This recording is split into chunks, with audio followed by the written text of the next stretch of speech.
In today's video, we're going to be speaking about Graham Potter's West Ham, how they set up on and off the ball, and the two signings that I think they should make to be able to maximise this system from this January window going into the summer. So what can West Ham do to improve their, not only their in-possession play, right, but their out-of-possession play too? And we've got two signings on the side here, but we're going to speak about a few alternatives for those positions as well, because there's quite a few names flying around. But I do think the profiles here are pretty spot on. So last few games, we know Bowen's been out. We know Somerville's been out. We know Fulkrug's now out. Orford is somebody I want to speak about a little bit in today's video as well because of, again, who's on the thumbnail. We're going to be speaking about in a lot of detail Angel Gomez and how he can improve the team, right?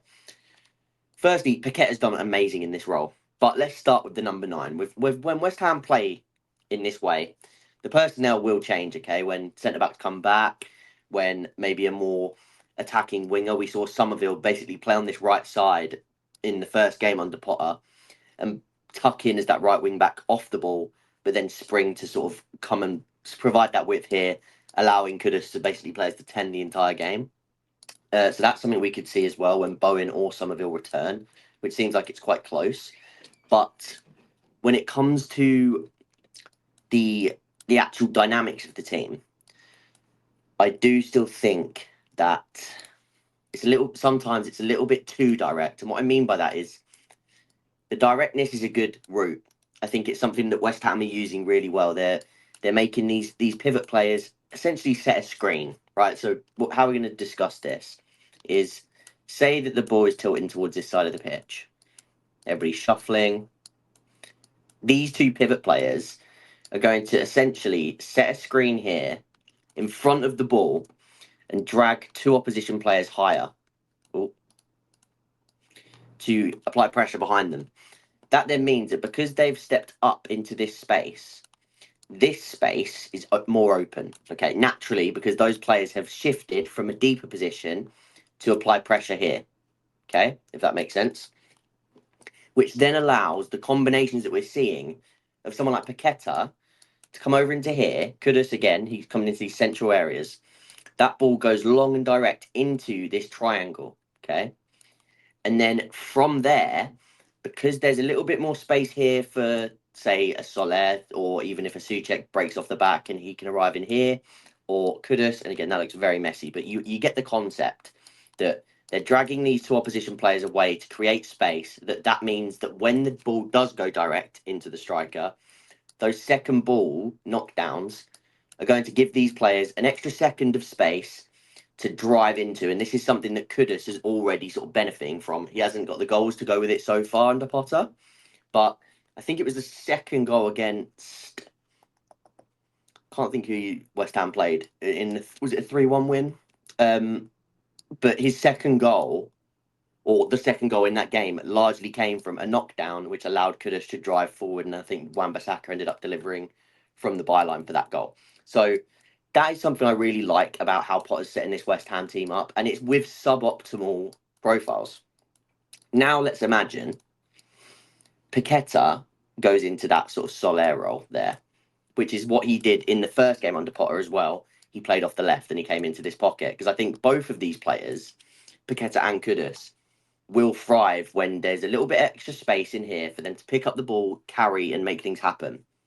So bringing in a striker like Evan Ferguson, naturally, who's got a little bit more, and Paqueta, don't get me wrong, he was absolutely phenomenal the other day, and I think he has been pretty much since Potter came in. He's had 3 or 4 really good games, and he was excellent as the centre forward. But you bring in somebody who's more naturally a target man, and these players will thrive even more. And that also means that if that ball does go into here and Paqueta wins it, he's got that sort of press resistance, that ability to play with his back to play that we've seen. And it gives you a little bit more comfort and protection in those sort of long ball situations that West Ham are carving for themselves, right? So I do think that makes a lot of sense. Ferguson's the one that's cropping up because of the links with Graham Potter, but you've also got, who else have you got? Andre Silva is one that I've seen. There's been quite a few links in the striker department, and it's tough to say where they're going to go. I think Raspadori was another one, but he's not that same type that we're talking about here. Is that sort of more out and out target man? So that's an interesting sort of feat to this. So we're going to leave Ferguson there. Now, that part of the game, the direct long balls into these areas and carving space here has been really, really good for me. I think that's probably the best thing, apart from the pressing intensity, that Potter has implemented at West Ham with speed. He's done it really quickly after a few games, after a few weeks of sessions. He's implemented that really nice and quickly, and they've got the flow of it, I think. But, big but. The one thing that I'm not as confident with West Ham at the minute is these two.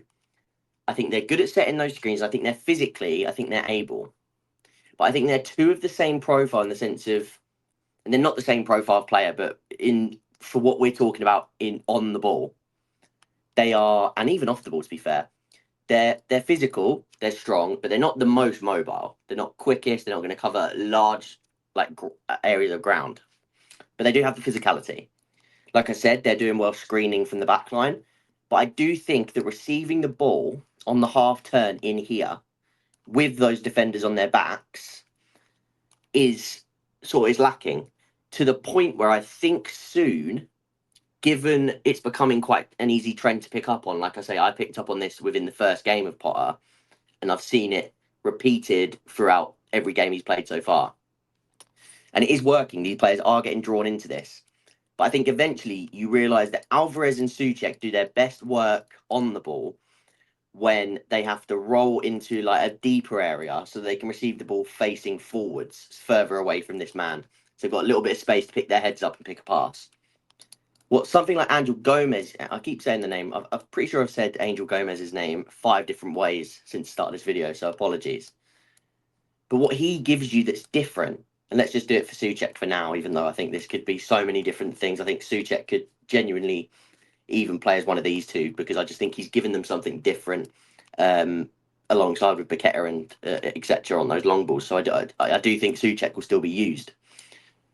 But I think all of a sudden what you have with this is you have more access into here that Gomez can receive with the ball with his back to goal. He's press resistant, and he can almost attract more pressure than the other two can.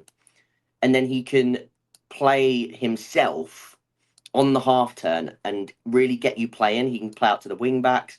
He could even spin a man himself and drive into here.